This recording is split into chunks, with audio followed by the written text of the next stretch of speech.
काजल की शादी सुमित के साथ हो गई।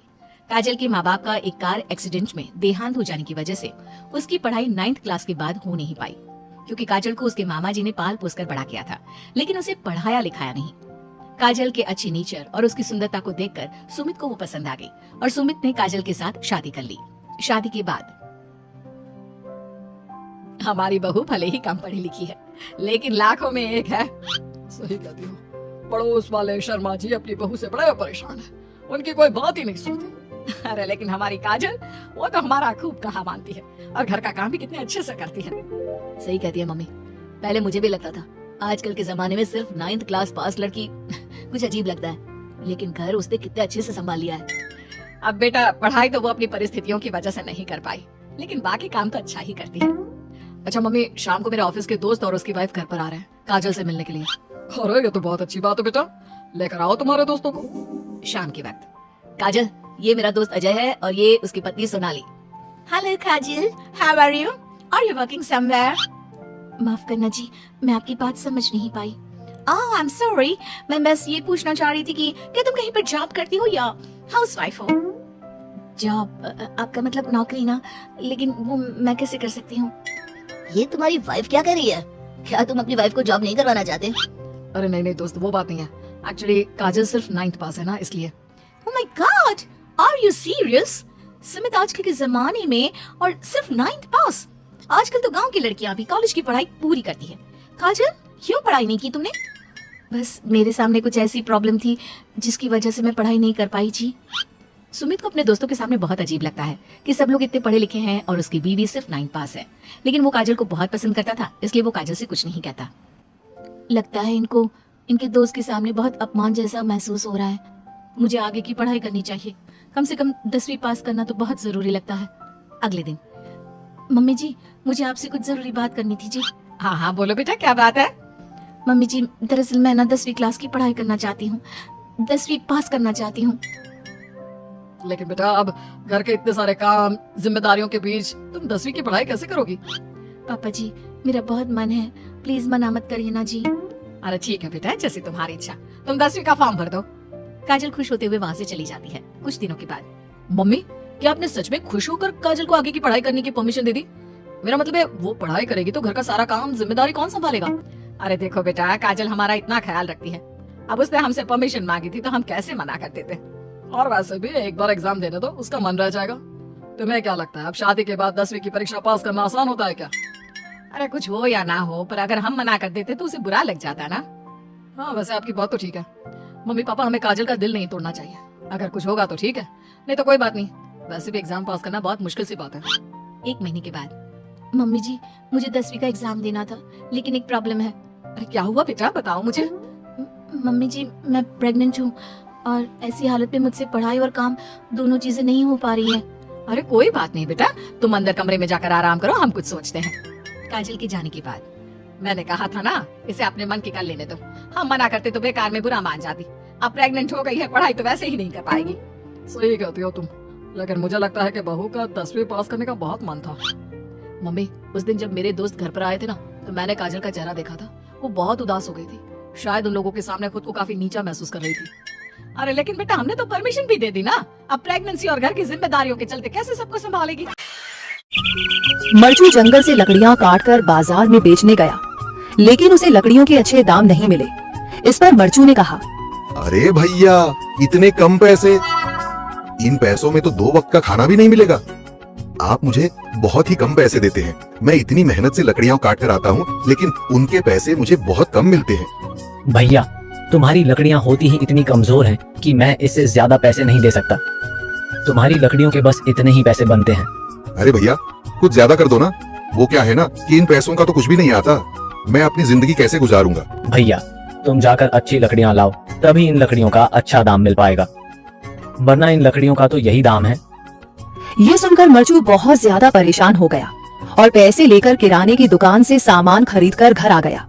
घर पहुंचते ही मरचू की पत्नी सीता ने कहा, जी, सामान ले आए आप? हाँ जी, सामान ले आया हूँ। सीता के चेहरे पर खुशी छा जाती है, लेकिन जब उसने सामान देखा, जी, इसमें तो बहुत थोड़ा सामान है। हाँ सीता, मुझे पता है कि यह सामान बहुत थोड़ा है, लेकिन मैं क्या करूँ? मेरे पास जितने पैसे थे मैं उतने का ही सामान लेकर आ गया हूँ।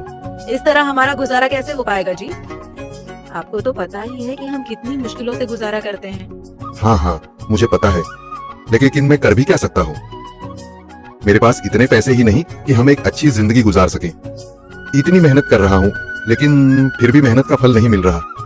इतनी मेहनत से अच्छी लकड़ी काट कर आता हूँ लेकिन मुनासिब दाम नहीं मिलता। मैं तो बहुत परेशान हूँ। क्या करूँ, कहाँ जाऊँ? अरे जी, आप परेशान न हो, आप कोई और काम देख लें। मैंने कई बार काम तलाशने की कोशिश की पर किसी ने भी मुझे काम नहीं दिया। ये सुनकर सीता भी काफी ज्यादा परेशान हो गई। मर्चों से सीता की परेशानी नहीं देखी गई। उसने अपनी पत्नी सीता से कहा, मैं फिर से जंगल की ओर जा रहा हूँ। अरे जी, अभी मत जाइए ना, वैसे भी शाम हो रही है।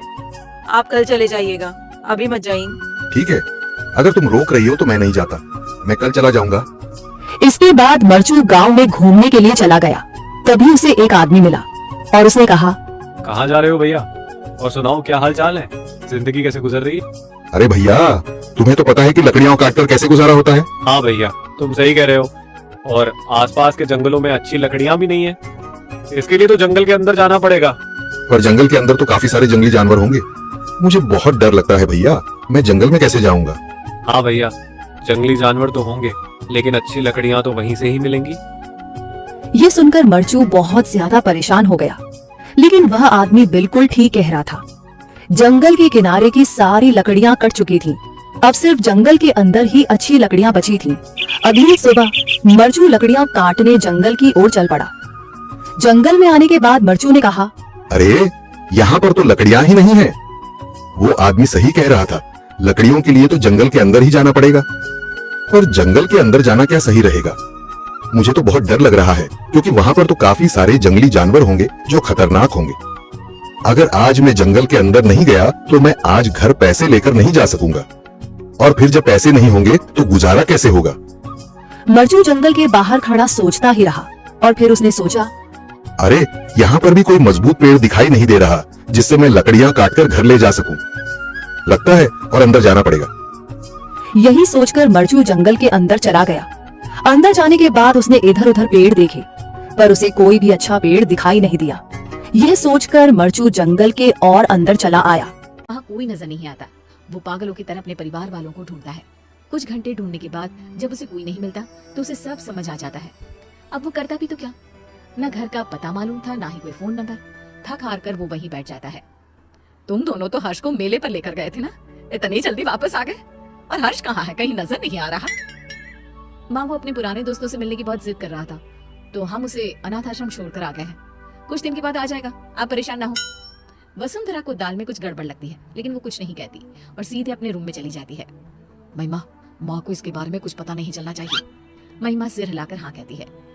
एक हफ्ता बीत जाने के बाद भी जब हर्ष वापस नहीं आता तब वसुंधरा अपना फोन उठाकर हर्ष के दोस्तों को फोन करती है, जिससे उसे पता चलता है कि हर्ष तो कभी अनाथ आश्रम गया ही नहीं था। गुस्से से आग बबूला होकर वसुंधरा गिरीश और महिमा के कमरे में जाती है। हर्ष तो अनाथ आश्रम गया ही नहीं, फिर तुम लोगों ने मुझसे झूठ क्यों बोला? कहाँ है मेरा पोता, बताओ मुझे। माँ जी, वो आपका पोता नहीं है। मुझे सिखाने की जरूरत नहीं है, जितना पूछा है सिर्फ उतना ही जवाब दो। माँ, वो हम लोग हर्ष को उस दिन मेले में ही छोड़कर आ गए थे। हमें नहीं पता कि अभी वो कहाँ है। क्या? उस छोटे से बच्चे को तुम मेले में ही छोड़कर आ गए, ये जानते हुए भी कि वो अभी सिर्फ 7 साल का है? बेचारे किस हाल में होगा वो मासूम। तो और क्या करते मम्मी जी, उसका ठेका थोड़ी ना ले रखा है हमने। हम क्यों भला किसी और के बेटे के लिए अपनी बेटी का हक मारे? इस घर परिवार और हमारे प्यार पर सिर्फ दृष्टि का हक है। अगर ऐसी ही बात है तो मैं तुम्हें याद दिला देती हूँ कि तुम भी कोई मेरे सगे बेटे नहीं हो। ऐसे ही किसी अनाथ आश्रम से मैं तुझे लेकर आई थी। अगर उस समय मैं भी यही करती तो आज तुम भी दर दर की ठोकरें खा रहे होते।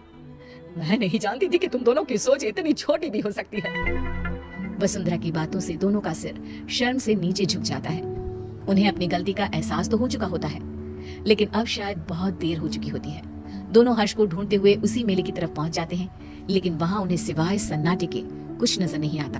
अगले दिन गिरीश और महिमा फिर से उसी मेले में हर्ष को ढूंढने जाते हैं। क्या हुआ साहब, किसी को ढूंढ रहे हो क्या? कुछ दिन पहले हमारे साथ एक बच्चा आया था ना, जिसने झूला भी झूला था। आपने उसके बाद से कहीं देखा उसे? नहीं, उसके बाद मैंने उसे देखा तो नहीं, लेकिन उस दिन बहुत रो रहा था बेचारा। रात तक यहीं बैठकर रोता रहा। फिर अचानक न जाने कहाँ गायब हो गया। गिरीश और महिमा आगे बढ़ते हुए फिर किसी से पूछते हैं। आप जिस बच्चे को ढूंढ रहे हो ना, वो तो 2 दिन पहले ही मर चुका है। बेचारा पिछले कई दिनों से यहाँ रोज आकर अपने मम्मी पापा को ढूंढता था। कई दिनों से कुछ खाया भी नहीं था उसने। फिर एक दिन एक्सीडेंट में उसकी मौत हो गई। 7 साल की मासूम की मौत के बारे में सुनकर गिरीश और महिमा के पैरों तले जमीन खिसक जाती है। उनकी घटिया सोच आज एक मासूम की मौत की वजह बन चुकी थी। क्या गिरीश और महिमा का एक 7 साल के बच्चे को लेकर ऐसा बर्ताव उचित था? गोद लिए हुए बच्चे को अपनाने के बाद भी आखिर क्यों उन पर सौतेले और अनाथ होने का टैग लगा दिया जाता है? क्या सिर्फ खून के रिश्ते ही रिश्ते होते हैं? दिलों के रिश्तों का कोई वजूद नहीं होता? प्रैक्टिकल है, आपको किसी हुस्न परी से शादी करनी है। देवर भाभी की इमोशनल ड्रामे का शिकार हो जाता है और मान जाता है शादी के लिए। ऐसे ही सब लड़की से मिलने जाते हैं और लड़की पसंद आने पर जेठानी देवर और देवरानी की शादी करवा देती है। शादी के कुछ दिनों बाद एक नंबर की गंवार। अब देखो रूपाली, मुझे जॉब के लिए देर हो रही है। एक काम कर दो, मेरा कल पहनने के लिए कुछ भी नहीं है मेरे पास। आज से ना मेरे पहनने वाले सारे कपड़े तुम धो दिया करना, ठीक है? देवरानी जो जेठानी के सारे हुक्म किसी आका की तरह माना करती, वही जेठानी भी अपने गेम को खोल कर खेल रही थी। शाम को, अरे बहू, मेरे लिए जरा एक कप चाय बना कर लाना। रूपाली, माँ जी को एक कप चाय बना कर दे दो। लेकिन भाभी मैं तो। प्लीज रूपाली, मैं एक बहुत इंपॉर्टेंट काम कर रही हूँ, उसे बीच में छोड़कर नहीं जा सकती। जी ठीक है। अच्छा हुआ मैं अपने लिए एक घरेलू देवरानी ढूंढ कर लाई। अब मेरा काम बहुत आसान हो गया है। मुझे बस जॉब का काम करना पड़ता है, क्योंकि घर के काम तो प्यारी प्यारी देवरानी संभाल लेती है। वाह जी वाह, कितनी समझदार हूँ मैं। लेकिन दिन एक से नहीं होते। जो नया होता है वो एक दिन पुराना हो जाता है और वो रंग सामने आता है जो उसका असली रंग होता है। और फिर रूपाली, जरा मेरा फोन पास करना। और वो फोन में चार्जिंग नहीं होगा, मेरे बैग में चार्जर रख देना। और हाँ बस जितने दिन की ऐश थी जेठानी साहिबा की, वो खत्म और देवरानी का असली चेहरा बाहर। क्यों दीदी, आप क्या कर रही हो? बैठी ही तो हो। और दीदी, ये छोटे मोटे काम ना खुद कर लिया करो। वैसे भी ऑफिस में भी तो काम करती होगी ना, हैं? हाय रे, ये क्या? सत्ता तो अभी तो बनी थी, आक्रमण हो गया और पूरा ख्वाबों का किला धुस। ओए सुन, ज्यादा बोलने की जरूरत नहीं है, गंवार कहीं की। मैं ना होती तो किसी गांव के घर में चूल्हा फूंक रही होती। ओए होए, ये मुंह और मुंह की दाल। मैं कहाँ बैठी होती ये आपको ज्यादा पता है। मेरी सुंदरता और गुणों की चर्चा 7 समंदर पार तक थी, तो मैं कहाँ होती ना, इसकी चिंता तो आप छोड़ ही दीजिए। अगले दिन, अरे माँ, ये देवरानी साहिबा कहाँ है? उठी नहीं है क्या अभी तक? अरे वो है कहाँ, वो तो सुबह के बस से ही गाँव चली गई। और हाँ, वो बात कर ही रही थी कि सामने से जेठानी का फोन आ जाता है। सुनिए दीदी, मैं ना कुछ दिनों के लिए अपने मायके जा रही हूँ। मेरी बस का टाइम हो गया है, इसलिए मैं कपड़े और बर्तन धो करने गई हूँ। इसलिए वो काम आप ही कर लेना। और हाँ, सासू माँ का ना अच्छे से ख्याल रखना। कमाई के चक्कर में ना हवाई मत हो जाना। हाय रे, जेठानी के पैरों तले जमीन खिसक जाती है। क्यों नहीं करके गई हो? और माँ जी ने हाँ बोला था क्या जाने के लिए? और तुम्हें मुझसे पूछना चाहिए ताकि जाऊं या नहीं। माना भाभी, बहुत गर्मी है, लेकिन ये क्या कि आप अपना मानसिक संतुलन ही छोड़ देती हैं। अरे बकवास करने की भी हद होती है भाभी। अच्छा, तो तुम वापस आओ, काम पूरा करो और फिर जहाँ जाना है जाओ। सास सब सुन रही थी। वो समझ जाती है कि जेठानी ने किस मकसद से देवरानी की शादी इस घर में करवाई है। फिर एक रोज जब देवरानी वापस आती है तो, माँ जी, मेरे ना होने पर लग रहा है कि नाश्ता खाना आपने सिर्फ छोड़ दिया था। कैसी पतली हो गई है इतने दिनों में। अरे कौन देगा मुझे खाना, वो तो नौकरी करती है। तू भी किसके भरोसे छोड़कर चली गई मुझे? अरे क्या करती माँ जी, माँ की तबीयत खराब थी ना तो गई थी, वरना नहीं जाती। वैसे भी ना माँ जी, भाभी को भी अब थोड़ा काम करना चाहिए। हम कौन सा उनके पैसे रखते हैं, अरे घर उनका भी तो है ना। ये बोलकर गांव से सफर करके जो लड़की आई, वो तुरंत सास को खाना देने के लिए किचन में घुस गई। तभी जेठानी, अरे आ गई हो तो चाय भी बना दो, और हाँ खाना थोड़ा जल्दी कर दो, मैं पैक करके भी ले जाऊंगी। सास को गुस्सा आता है। देख बड़ी बहू, तुम दोनों ही मेरी बहुएं हो, छोटी ही काम करती रहे ये ठीक नहीं। अरे तो मैं क्या करूं? मैं कमाती हूँ, मैं घर का काम नहीं कर सकती। ये इस गंवार से करवाओ, वैसे भी घर के काम तो छोटे लोग ही करते हैं। तभी देवरानी आ जाती है। माँ जी, आप ना परेशान ना हो, मैंने शाम के खाने के लिए एक छोटी लोग जैसी नौकरानी रख ली है। सुबह का मैं बनाऊंगी और रात का या तो भाभी या तो वो नौकरानी। और नौकरानी के पैसे तो अरे माँ और बाबूजी को नहीं बता सकती थी तो क्या हुआ, मुझे ही बता देते। अब क्या करूं, सब कुछ इतनी जल्दबाजी में करना पड़ा कि मुझे तुम्हें बताने का समय ही नहीं मिला। चलो कोई बात नहीं, शादी मैंने ऐसे ही कर ली, लेकिन मैं रिसेप्शन पार्टी बहुत अच्छे से करूंगा। उसमें तुम अपने सारे अरमान निकाल लेना मेरी प्यारी बहना। हाँ हाँ क्यों नहीं, आगे मेरी भाभी आई है, एक लौते भाई की इकलौती भाभी। हिमांशी का व्यवहार देखकर और उसका पहनावा देखकर सलोनी अपने मन ही मन सोच रही थी, मेरी ननद तो बहुत खूबसूरत, सुंदर और गोरी है। काश कि मैं भी इतनी गोरी और सुंदर होती तो अच्छा होता, लेकिन मैं अपनी ननद की जैसी नहीं हूँ। मेरा रंग सांवला है, सलोनी अपने मन में ऐसा सोचकर अपना मुंह लटका लेती है। कुछ देर बाद हिमांशी सलोनी को अपने भाई के कमरे में लेकर आती है। भाभी जी, आपको अगर किसी भी चीज की जरूरत हो तो मुझे बता देना, मैं यहीं पर हूँ, आवाज लगा देना, मैं आ जाऊंगी और आपकी मदद करवा दूंगी। अभी तो मुझे किसी भी चीज की जरूरत नहीं है ननद जी, लेकिन अगर किसी चीज की जरूरत होगी तो मैं आपको तुरंत बुला लूंगी। आप चिंता मत करो, आपके अलावा इस घर में मेरा है भी कौन जो मुझे समझ सके। एक भाभी के लिए एक ननद बहुत मायने रखती है, आप तो इस चीज को समझती हो ना? हाँ हाँ, क्यों नहीं मेरी प्यारी भाभी, बिल्कुल समझती हूँ, आप चिंता मत करो, मेरे रहते इस घर में आपको कभी किसी चीज की परेशानी होगी ही नहीं। ऐसा बोलने के बाद हिमांशी अपने भाई के कमरे से बाहर आ जाती है। थोड़ी ही देर बाद हिमांशी अपने कमरे में जाती है और एक नया सा सूट पहनकर अपनी भाभी के कमरे में आती है। अरे भाभी, अभी तक आप तैयार नहीं हुई हो? रुको, मैं आपको तैयार कर देती हूँ। हिमांशी अपनी भाभी सलोनी को तैयार करने लगती है। तभी सलोनी देखती है कि हिमांशी ने बहुत सुंदर और प्यारा सूट पहना होता है। वो शीशे में अपनी ननद को देखते हुए कहती है, क्या बात है ननद जी, तुम्हारा ये सूट कितना प्यारा लग रहा है, तुम्हारे गोरे रंग पर खिल रहा है। मेरा रंग काला है ना, तो मेरे ऊपर ऐसे कपड़े अच्छे नहीं लगते। मैंने कई बार ऐसे कपड़े देखे हैं, लेकिन मेरा रंग और बेकार लगने लगता है। अरे भाभी, कैसी बात कर रही हो आप, ये तो बहुत प्यारा कलर है और ये कलर भी मीडियम है, इसे काजली कलर बोलते हैं। आपको पता है ये कलर हर एक औरत के ऊपर जचता है, फिर चाहे वो काली हो या गोरी हो। आपको यकीन नहीं है तो रुको, मैं आपको ये सूट देती हूँ, फिर आप इसे पहनकर देखना, आपके ऊपर बहुत अच्छा लगेगा। हिमांशी अपने कमरे में जाती है और दूसरा सूट पहनकर जो उसने पहना होता है उसे उतार के अपनी भाभी के पास ले आती है। भाभी, ये लो सूट। अरे ननद जी, आपको ये सूट मुझे देने की क्या जरूरत थी, रहने दीजिए। अरे क्या हुआ भाभी, आप मेरी भाभी हो, मैं इतना नहीं कर सकती, चलो इसे पहनकर दिखाओ। हिमांशी के ऐसा कहने के बाद सलोनी हिमांशी की बात मान लेती है और सूट पहनकर अपनी ननद को दिखाती है। देखो ननद जी, कैसा लग रहा है? पहले तो मुझे लग रहा था कि मेरे रंग के ऊपर ये अच्छा नहीं लगेगा, लेकिन मेरे सामने रंग के ऊपर ये मुझे बहुत अच्छा लग रहा है। हाँ, क्यों नहीं भाभी, आपके ऊपर ये रंग बहुत अच्छा लग रहा है। कलर कुछ नहीं होता भाभी, पहनने का तरीका होना चाहिए। आपके ऊपर ये सच में बहुत अच्छा लग रहा है, आज से आप इसे अपने पास ही रख लो। हिमांशी ऐसा कहकर अपनी भाभी को तैयार करने के बाद मुंह दिखाई के लिए लेकर आती है, जहाँ सब बहुत अच्छे से उसकी मुंह दिखाई की रस्म करते हैं और सभी उसे शगुन देते हैं। साथ में हिमांशी भी एक प्यारा सा तोहफा अपनी भाभी को देती है। भाभी, मैं आपके लिए ये इतना प्यारा सा तोहफा लेकर आई हूँ, इसे हमेशा अपने पास ही रखना। आप तो बहुत अच्छे हो ननद जी, आपको बहुत बहुत शुक्रिया। इस तरह हिमांशी अपनी नई भाभी के आने पर बहुत खुश होती है, लेकिन सलोनी बहुत ही चालाक होती है। उसे जो भी चीज हिमांशी की अच्छी लगती है वो उससे लेने के चक्कर में उसके सामने ऐसा दिखावा करती है जैसे उसके रंग की वजह से उसके ऊपर कुछ भी अच्छा लगता ही नहीं। एक दिन सलोनी अपनी ननद के कमरे में आती है तो वो ननद के ड्रेसिंग टेबल पर बहुत महंगा महंगा मेकअप का सामान देखती है। कितना महंगा महंगा मेकअप का सामान है, मुझे तो बड़ी हैरानी हो रही है, ऐसा सामान तो मैंने कभी देखा ही नहीं जिंदगी में। अरे भाभी, आप यहाँ कुछ काम था क्या आपको? नहीं, कुछ काम नहीं था, मैं तो बस ऐसे ही आई थी। वैसे ननद जी, आपके कमरे में ड्रेसिंग टेबल पर ये इतना महंगा महंगा मेकअप का सामान, वैसे तो मैं भी सोचा करती थी कि मैं मेकअप करूंगी, लेकिन मेरा रंग सांवला है इसलिए मेरे रंग पर पता नहीं मेकअप खिलेगा या नहीं। अरे भाभी, आप भी ना कैसी बातें करती हो और सोचती हो, ऐसा कुछ नहीं होता, मेकअप हर चेहरे पर अच्छा लगता है। देखो, मैं आपको करके दिखाती हूँ। हिमांशी अपनी भाभी सलोनी के चेहरे पर थोड़ा सा मेकअप करती है तो सलोनी को अच्छा लगता है। तभी सलोनी कहने लगती है, ननद जी, बहुत बढ़िया मेकअप है आपके पास, काश कि मेरे पास भी होता। होने की क्या बात है भाभी जी, ये है ना, आप इसे रख लो, मैं अपने लिए और मंगा लूंगी, आपके पास रहे या मेरे पास रहे, कौन सी बड़ी बात है। सलोनी ये सुनते ही खुश हो जाती है। मेरी ननद बहुत अच्छी है, आप सच में बहुत अच्छी हो ननद जी, भगवान ऐसी ननद हर किसी भाभी को दे। ऐसा कहने के बाद सलोनी अपने कमरे में सारा मेकअप का सामान उठाकर ले आती है और उसे अपनी ड्रेसिंग टेबल पर लगाने लगती है। ननद के सारे सामान पर मेरा ही अधिकार है, मैं उनके पास कुछ नहीं छोड़ूंगी, सब ले लूंगी। शांति अपने दो बेटों अर्नव और आरुष के साथ शांति से जीवन बिता रही थी, लेकिन शांति के पति सोहन से उसकी कभी कभार थोड़ी अनबन हो जाती थी। एक दिन शांति रोज की तरह सुबह का खाना बना रही थी, तभी दरवाजे की घंटी बजी। घंटी की आवाज सुनकर वो दरवाजे की ओर जाती हुई कहती है, अरे आती हूँ, कौन है, सब्र करो। शांति दरवाजा खोलती है तो देखती है कि उसके जेठ मोहनदास सामने खड़े होते हैं। वो सक पकाकर अपना घूंघट करती है और पैर छूकर कहती है, आइए आइए जेठ जी, कैसे हो शांति? जी मैं तो बिल्कुल ठीक हूँ, सब आपकी मेहरबानी है भाई साहब। शांति और मोहनदास की बातें सुनकर शांति का पति सोहन और उसके दोनों बेटे बाहर आ जाते हैं। अरे भैया, राम राम, कैसे हो आप?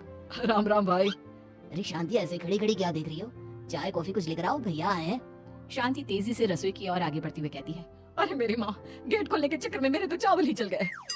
वो दौड़ी दौड़ी रसोई में जाती है और देखती है कि सारे चावल जल गए हैं। वो दोबारा चावल बनाने में लग जाती है। इतने में सोहन आवाज लगाता है, अरे शांति, तुम्हारे चावल का रोना खत्म हो गया हो तो चाय ले आओ। जी लाती हूँ अभी। शांति जल्दी जल्दी चाय बनाती है और मोहनदास को चाय देती है। सब एक दूसरे की खैर खबर पूछते हुए चाय पीते हैं। चाय खत्म होती ही मोहनदास शांति की ओर देखते हुए मजाक में कहते हैं, शांति, अब तुम्हारी चाय में दम नहीं रहा, अब हमें चाय बनाने वाली बदलनी पड़ेगी। ये कैसे मुमकिन होगा जेठ जी, घर और बाहर का सारा काम मुझे ही करना पड़ता है और कभी कभी जल्दी जल्दी के चक्कर में काम बिगड़ जाते हैं, जैसे आज चावल जल गए। अरे इसी का तो हल लेकर आया हूँ। मैंने रिश्ता देखा है अर्नव और आरुष के लिए। दोनों लड़कियां बहुत सुंदर और सुशील है। अगर आप दोनों इजाजत दें तो बात करूँ आगे। सोहन और शांति रिश्ते की बात सुनकर कहते हैं, अब ठीक है, बात चलाइए ना भैया, पर पहले लड़की के बारे में कुछ बताइए तो सही।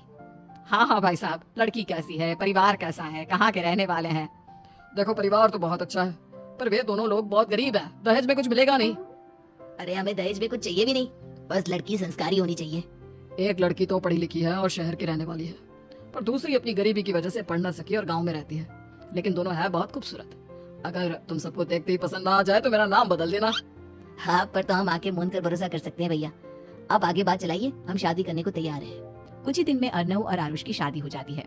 आरुष की शादी अनपढ़ लड़की मंजरी से हो जाती है, जो कि बहुत भोली भी होती है, और अर्नव की शादी पढ़ी लिखी लड़की तनुजा से हो जाती है, जो कि घमंडी और चालू होती है। एक दिन मंजरी घर के काम कर रही थी कि अचानक शांति उसे आवाज लगाती है। बड़ी बहू, ओ बड़ी बहू, मंजरी जल्दी यहाँ आओ। मंजरी जल्दी जल्दी शांति के पास जाती है। बेटा मेरे पैर दबा दे, बहुत दर्द हो रहा है। जी माँ जी, बस बर्तन धोकर आती हूँ। अरे बैठ यहाँ, मेरे पैर में बहुत तेज दर्द हो रहा है, बर्तन छोटी बहू धो लेगी। मंजरी शांति के पैर दबाने लगती है तो शांति तनुजा को आवाज लगाती है। छोटी बहू, आ छोटी बहू। तनुजा थोड़ी देर से आराम से चलकर आती है। जी माँ जी, आपने बुलाया मुझे? आपको कोई काम था क्या? तू कुछ काम कर रही है या? शांति की बात काटते हुए तनुजा बोलती है। कुछ नहीं माँ, फोन पर अपने घर पर बात कर रही थी। अरे बाद में बात करियो अपने घर वालों से, पहले जाके बर्तन धो ले। तनुजा मुंह बनाते हुए अपनी जेठानी की ओर देखती है और मन ही मन कहती है, ये महारानी वहाँ बैठी है, ये नहीं कि बर्तन धो ले। मैंने इतनी पढ़ाई बर्तन धोने के लिए की थी क्या? तनुजा दांत पीसकर वहाँ से चली जाती है। अगले दिन सब दफ्तर चले जाते हैं, तभी डाकिया चिट्ठी लाता है। शांति चिट्ठी लेकर मंजरी से कहती है, बड़ी बहू जरा छोटी बहू को बुलाना, एक चिट्ठी आई है, मेरी तो आंखें कमजोर है तो मुझसे पढ़ा नहीं जाएगा। मंजरी तनुजा के पास जाकर कहती है, तनुजा तुम्हें माँ जी बुला रही हैं। मुझ पर हुक्म मत चलाओ, काम बताओ काम। अरे मैंने तुम पर कहाँ हुक्म चलाया, और हुक्म चला भी दूंगी तो क्या हुआ, तुम तो मेरी छोटी बहन की तरह हो ना। तुम जैसी अनपढ़ जाहिल और गांव की गवार मेरी बहन नहीं हो सकती। बेचारी मंजरी तनुजा की बात सुनकर अपना सा मुंह लेकर रह गई। को रील्स बनाने का बड़ा ही क्रेज है और वो दिन भर रील्स बनाती रहती है, खाते पीते घूमते फिरते घर में कॉलेज में। रील्स बनाने के कारण प्रज्ञा पूरे कॉलेज में हाईलाइटेड है। जहाँ उसके रील्स सभी को पसंद आते हैं, वहीं मनीषा चिंता में डूबी रहती है। एक रोज जब खाते हुए प्रज्ञा रील्स बना रही होती है, तब मनीषा कहती है, एक मिनट भी चैन नहीं है इस लड़की को। ये नहीं कि खाना तो आराम से खा ले, लेकिन नहीं, अरे थोड़ी देर रील्स नहीं बनाओगी तो आसमान नहीं टूट पड़ेगा। अरे मम्मी, इसी को तो कहते हैं डिटर्मिनेशन। तुम नहीं समझोगी ये सब। हे भगवान, इस लड़की को सद्बुद्धि दे। जा देखो तब टेढ़ा बाका मुंह बनाती रहती है। मनीषा की बात का प्रज्ञा पर जरा भी असर नहीं होता और वो खाते खाते रील्स बनाती रहती है। दिन बीतने लगते हैं और देखते देखते प्रज्ञा का कॉलेज भी खत्म हो जाता है। आए दिन कोई ना कोई मनीषा को प्रज्ञा की शादी करवाने का सुझाव दे जाता है। सब ठीक ही कहते हैं, प्रज्ञा की शादी कर देनी चाहिए। अपने घर के कामकाज में व्यस्त हो जाएगी तो खुद ही ये रील्स और नाच गाना बंद हो जाएगा। मनीषा और प्रेम प्रज्ञा के लिए एक अच्छा लड़का ढूंढने लगते हैं और तभी विकी का रिश्ता प्रज्ञा के लिए आता है, जिसने प्रज्ञा को उसकी रील्स देखकर पसंद कर लिया था। अगले दिन विकी अपने माता पिता के साथ प्रज्ञा के घर पहुंच जाता है और प्रज्ञा साड़ी पहने हाथों में चाय की ट्रे लिए उनके सामने आती है। जब विकी को पसंद है तो हमें भी बहू पसंद है। बहन जी, आप बारात की तैयारी कीजिए। एक बार लड़का लड़की अकेले में बात कर ले तो अच्छा रहेगा। हाँ हाँ, क्यों नहीं। मनीषा विकी को प्रज्ञा के कमरे में भेजती है, जहाँ प्रज्ञा पहले से ही रील्स बना रही होती है। तभी विकी कहता है, आ गए आपके साजन जी, हमारे साथ ये रील्स कंप्लीट करती तो और भी अच्छा रहता। अच्छा जी, अब आ ही गए हैं तो बना ही लेती हूँ आपके साथ।